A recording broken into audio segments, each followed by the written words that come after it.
Pakistanis are heading to polls, but with high inflation and soaring energy crisis, most of the country's residents are struggling to make ends meet. We have completely cut out desires from our lives. It's getting quite difficult to do business in Pakistan. We asked help and we get help from IMF. We have to make our home in order.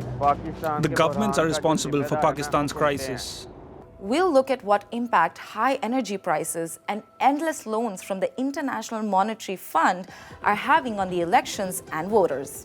This year, the battle for Pakistan's top democratic spot, the Prime Minister's seat, is between two political dynasties, the Pakistan Muslim League N and the Pakistan People's Party. Missing from this is former Prime Minister Imran Khan, who has been behind bars since August 2023. His party, the Pakistan Tehreek-e-Insaf, has pretty much been dismantled, and party members are running as independent candidates. This political unrest, coupled with the economic turmoil, have dampened people's election enthusiasm. Experts say pretty much all of Pakistan's economic problems have a political root. The two are so interconnected that it's impossible to try to fix the economy without having political stability. Unfortunately, we never had a strong, stable political government. And this political instability, because of this instability, we failed to design any long-term policy, and there was never a long-term thought process. Here's a quick look into the current economic situation of Pakistan. As of September 2023, Pakistan's total public debt was $239.7 billion. Now, the country's gross domestic product, or GDP, is at $340.6 billion. Now, the debt to GDP ratio is 77%. This means that Pakistan will have a hard time repaying its debt. To put it in context, the public debt distributed among the 241 million citizens is roughly around $993 or almost 280,000 Pak rupees. In its last annual budget, Pakistan set aside over half of the entire budget just to pay interests on its loans and for repayments scheduled for this year. This leaves no space for subsidies for the underprivileged or low-income groups that are already struggling. Our gas bill used to be around 200 to 500 rupees per month. Now it's around 8,000 rupees. But little to no gas is being delivered. The electricity bill used to be up to 2,000 to 3,000. Now it's up to 20,000 rupees. How can a poor person pay these bills? Those who struggle to have enough to eat, who pay high rents, how can they pay such big gas bills? These politicians have ruined this country. The sharp increase in fuel and energy prices is not just taking a toll on the middle and lower income groups. It is also a huge impact on manufacturing and the creation of jobs. It's getting quite difficult to do business in Pakistan in this way. Let's take it in this way.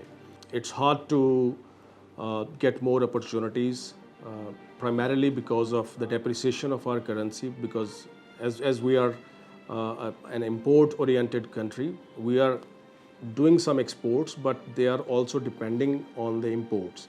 Over the last 2 years, energy prices have been climbing up at an unprecedented rate.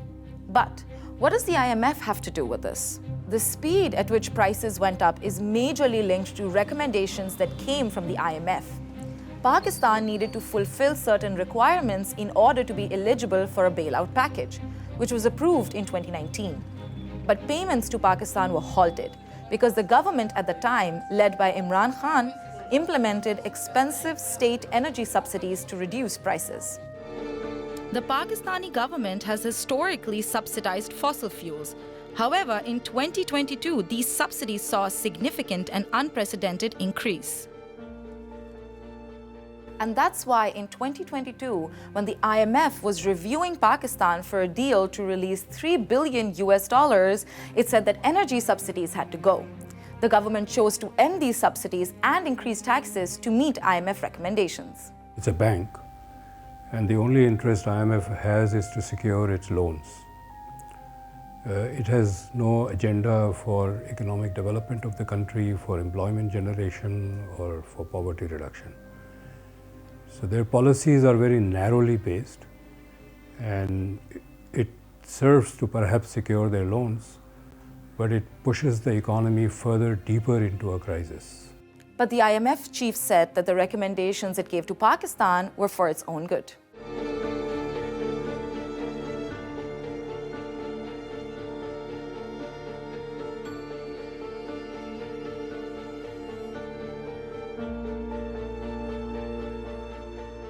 And so it's not just about IMF recommendations. Governmental policies also share a lot of the blame for these energy price hikes. That's another disastrous decision we made during the last Nawaz Sharif government, 2013-18. They set up 2 coal-fired plants, both imported, when coal is available locally.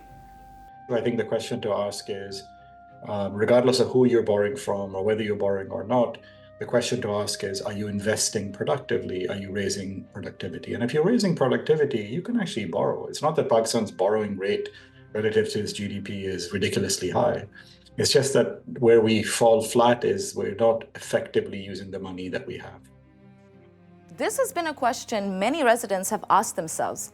Is the money coming from the IMF being used effectively?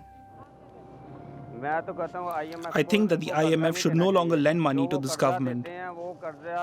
They keep this money for themselves and give millions and billions to their advisors and ministers. They live comfortably and campaign for these elections. I believe that not once has any money from the IMF been invested to help the poor. The IMF should no longer lend to them. Those who do receive these loans only increase taxes on the poor. But experts say Pakistan have limited financial options other than the IMF.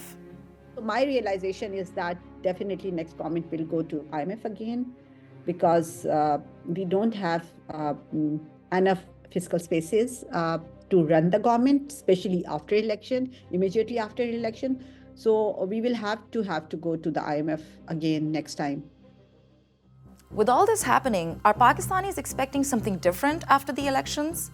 Maybe a government that's more thoughtful, designs more long-term policies, and is more proactive? No, I don't think so. I think that Pakistanis should be ready to face more troubled times and even more debts. If the people are the ones who decide the outcome of these elections, then maybe the leaders will care more about them. But if the government is selected by others, then we're expecting no change. Yes, the incoming government can improve things if Imran Khan leads. But there's also Nawaz Sharif. We still have some hopes from him. If Imran Khan leads, he will bring change. But the others will only make it worse. That's what I think. Some 20 years ago, Pakistan's external debt was a quarter of what it is now. Who or what is responsible for this? All governments over the last 30 years, when they secure a loan, they think their problem is solved. They go on with whatever they were doing before, which caused the crisis. Since its independence, Pakistan has seen military coups and martial law with democratic governments in between. The last elected government was overthrown when then Prime Minister Imran Khan was ousted in a vote of no confidence. During his last days in office, he introduced energy subsidies to help citizens cope with high inflation. It was during the tenure of his successor, Shehbaz Sharif of the Pakistan Muslim League N, that all these price hikes we talked about were implemented.